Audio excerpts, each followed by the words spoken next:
And don't just say this is about thoughts and prayers right now. These kids were literally praying. The thoughts and prayers, I'm so beyond that nonsense, the lie of that. Because what we have are people who continue to stand in the way of actually doing something. I'm just letting you guys know this is going to be one of my rambling videos. I don't really know how to articulate what I want to say in a concise way. But I'm going to try my best, okay?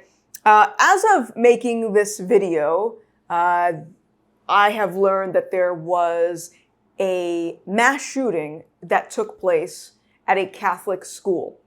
As of making this video, from my understanding, 2 children have died, 17 were injured, and the person that pulled the trigger killed himself.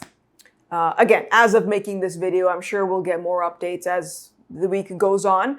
But I wanted to make this video because instantly I go in the comment section and I'm seeing a lot of bickering. You have one side of the argument that is offering thoughts and prayers to the families and the victims, while the other side of the argument is pissed off because the thoughts and prayers people don't care about resolving the real issue. And if I'm being totally honest with you, I used to be the exact same way in regards to being very militant towards anyone who said thoughts and prayers. I thought it was like, how dare you with your performative gestures that don't actually do anything? How about you take care of the real problem? Because clearly you don't care about innocent people dying, especially kids. And so I thought it was, just them blowing smoke out of their ass and not really caring about addressing the root problem. But now, knowing what I know now, I would actually say it's the opposite.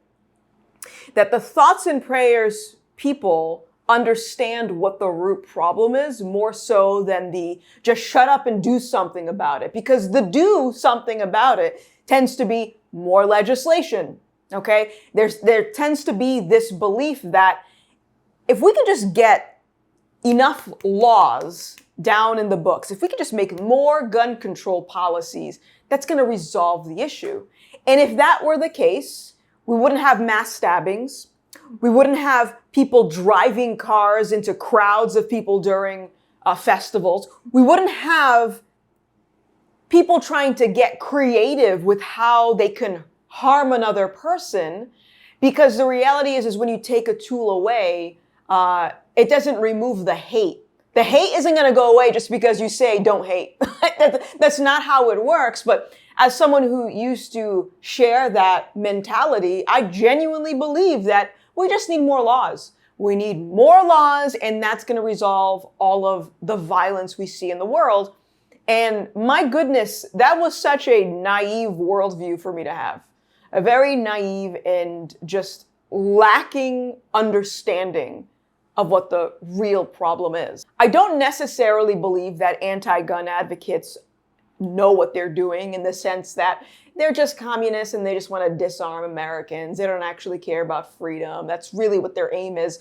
I don't believe that all of them are like that. Some of them are, but I think the vast majority of anti-gun people are genuinely coming from a place of real concern. A lot of these people have been victims of violence themselves. Maybe they knew someone who passed away, and so they think that pursuing more gun control policies is going to honor the people that they lost. So I get that, I understand. But again, knowing what I know now, they're very misguided in their application. Because first of all, if you want to get technical, you could easily ask these people who are, condemning the thoughts and prayers thing. You can easily ask them, hey, do you support abortion? Do you support transing the kids, trans-affirming care? Like I said, I think the anti-gun people, they are coming from a genuine place of concern. I think they're misguided. I think that their morality isn't applied equally. Now, on the flip side, I think the thoughts and prayer people, they understand what the root problem is. They understand that it's a heart issue. And then if you want to get rid of violence, you're going to have to fix the heart issue. And how do you do that? Do you do that by creating more laws? Okay, again, I've said this in other videos. I have never heard of a criminal checking the law book to make sure he's allowed to commit the crime, because that it goes against everything that we know about criminals, meaning they don't obey the law to begin with. So this guy, I don't want to spend too much time talking about the shooter because some people argue that that's just platforming him and whatever. But I think there are some things that have been disclosed about this individual that I think is important for this video that I'm doing. He uploaded some videos to YouTube before he committed this act. And in the videos, he's going through his journal, which is written in a different language. Some of it is written in a different language. And it just looks very disturbing. You know, he's got little drawings and everything like that. And then he shows his collection of firearms that he allegedly used for this shooting. He had a rifle, he had a shotgun, he had a pistol, he had a revolver. And on the magazines for the rifle, he had a bunch of random things written down. And I want to read you some of the things that I saw in this video that he wrote. Okay, I made a list. Okay, the first one that I saw, which I found very interesting, is that on one of the magazines he said more than 10, which I assume he's talking about more than 10 rounds. Now, as far as I know, the state that this took place, there isn't a magazine limit. But I do find it interesting that someone who had the desire to commit murder was mocking the fact that he had more than 10 rounds. As if when we make these anti-gun laws and we limit the amount of ammunition that someone's allowed to carry on their person, somehow they're not going to be able to commit harm.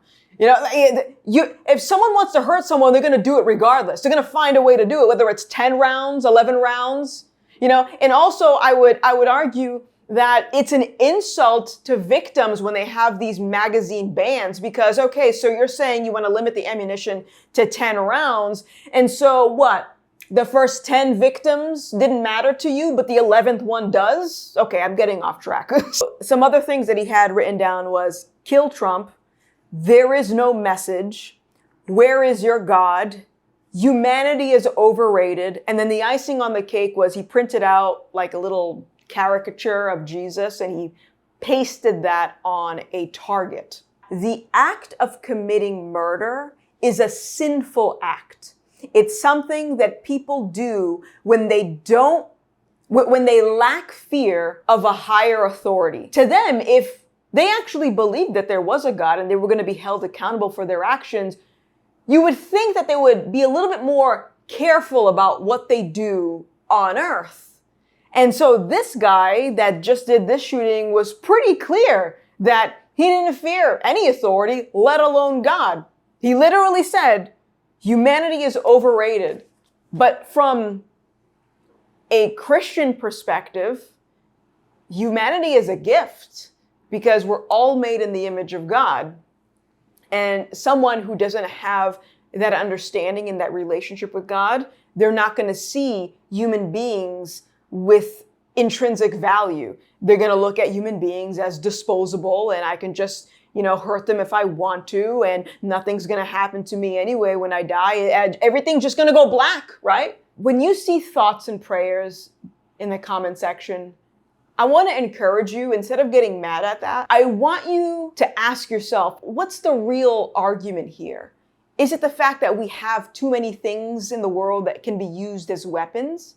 Because if that's the case, we're going to be creating lots of laws until we're literally living in a padded cell and unable to hurt anyone. Or is the real issue that lots of people are walking around the world with darkness in their hearts? And I believe that's really what the real problem is. I also want to bring something else up that might piss off some of my conservative viewers. Or maybe not. I don't know. I'd like to think you guys are very open-minded and are willing to hear me out on this. But I am getting so sick of every time there's some type of an atrocity like this shooting that took place, I'm getting so sick of reading the clickbait, okay? For example, Are we going to talk about trans violence now? Because supposedly this person that committed this atrocity, this person identified as trans.